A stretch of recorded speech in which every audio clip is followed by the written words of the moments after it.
Nereye gitsem bırakmaz bir şeyler, peşinden sürükler ya da gelir sonuna kadar. Nereye gitsem bırakmaz bir şeyler, peşinden sürükler ya da gelir sonuna kadar. Günlerden bir gün karşına çıkabilir eğer arkanda bıraktığın işaretler varsa. Zor zamanlar da var, iyi günler arasında. Bu dünya senin suretin, dokunduğun her ne varsa. Günlerden bir gün karşına çıkabilir eğer arkanda bıraktığın işaretler varsa. Zor zamanlar da var, iyi günler arasında.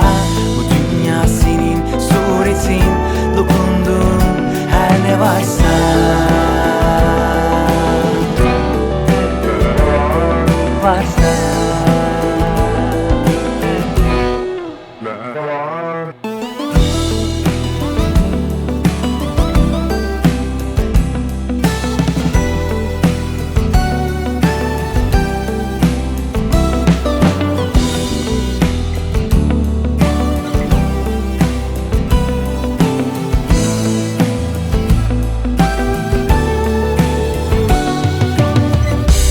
Unuttuğunu hatırlamak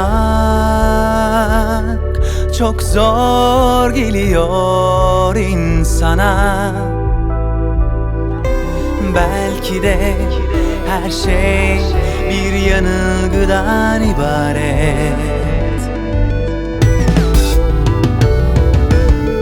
Günlerden bir gün karşına çıkabilir eğer arkanda bıraktığın işaretler varsa.